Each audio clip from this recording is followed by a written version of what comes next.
Since COVID-19 arrived in Chicago, now almost 2 years ago, the city's mitigation measures, including mask and vaccine mandates, have been guided by the same core metrics: COVID-19 cases per day, test positivity, and overall hospitalizations, and separately, the number of ICU beds occupied.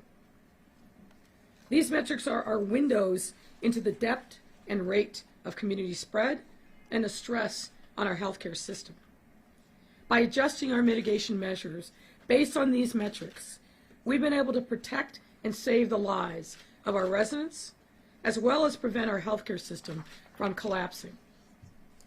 Over these last 2 years, we've had to make very tough, literally life and death decisions, guided by the science and data. We have endeavored to be as transparent as possible. And while some may not have agreed with every decision, make no mistake, every call that has been made has been guided by the science, with robust engagement of relevant stakeholders, and always with a focus on saving lives. Using these same core principles, back in early January, the Public Health Department issued an emergency order, which, among other things, made proof of vaccination mandatory in certain recreation spaces. Recall that back in December, we were in the throes of the Omicron surge. We knew that Omicron variant spread very fast, was super contagious, and potentially very lethal. We imposed new mitigation interventions when we saw case rates explode, positivity rates skyrocket, and we feared a crushing new burden on our healthcare system. All of the metrics we follow moved dramatically in the wrong direction. But today, we see a dramatic swing in these same metrics in a different, better direction. Currently, our metrics continue to trend in the right direction, and Dr. Ari will share more on that in a moment. And thanks to the ongoing progress the city is making in coming out of the Omicron surge, we are announcing today that we will remove the indoor mask mandate and the vaccine requirement for certain public locations on February 28th, this coming Monday.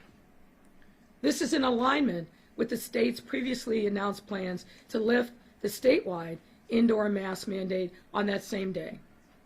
And let me reiterate that this removal of restrictions is only applicable to certain public locations.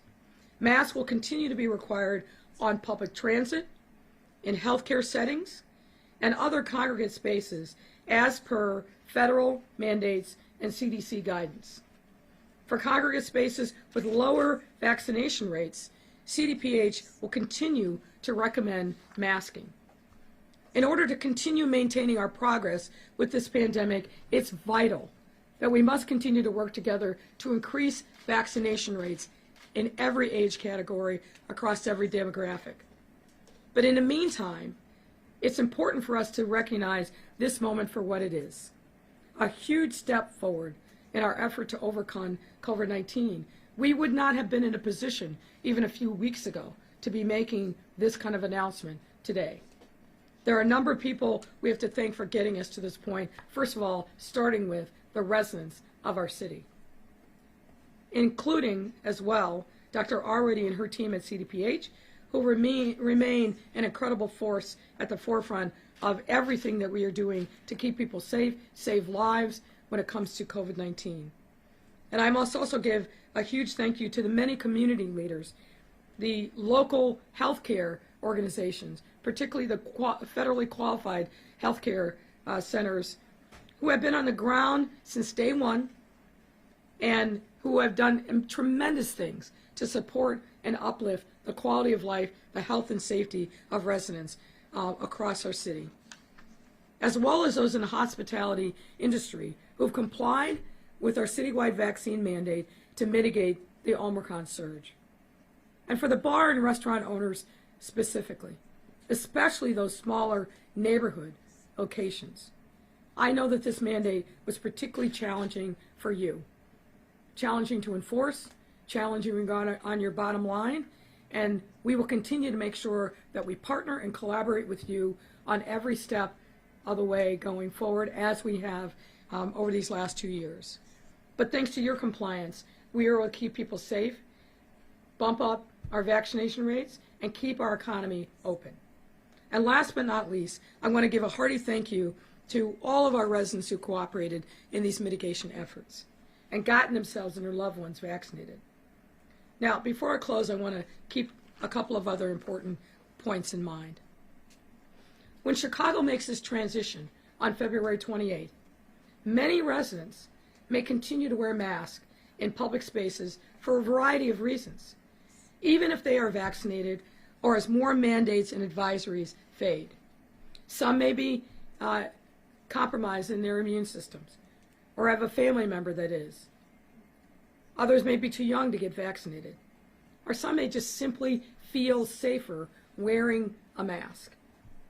Also, some venues may continue to impose their own mitigation efforts to keep their clients and customers safe.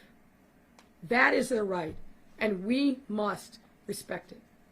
All this is to say, folks, be kind and conscious of your fellow neighbors and any decisions that they make for themselves to feel comfortable and protected. Our sense of togetherness as Chicagoans is, after all, what has made us who we are and what has gotten us through these last 2 years. And I have no doubt that it'll be what gets us out of this as well. And while so many things about this virus and the variants have been unpredictable, as I've stated before, my goal is to make sure that we never have to shut down our economy again. Now, I don't sit here with a crystal ball and able to predict what the future is, but I feel very confident that we are on the right path, that we're moving in the right direction. But make no mistake, I will not hesitate, nor will Dr. Arwady, to take the steps that are necessary to protect lives in this city. We have that obligation, and we will do that as best we can. But using the same guidance, being transparent, treating you like adults, telling you the truth, and giving you an opportunity, all the relevant stakeholders, to weigh in before we move. But this is a good news day for us because we're seeing ourselves on the downward slope of this Omicron surge.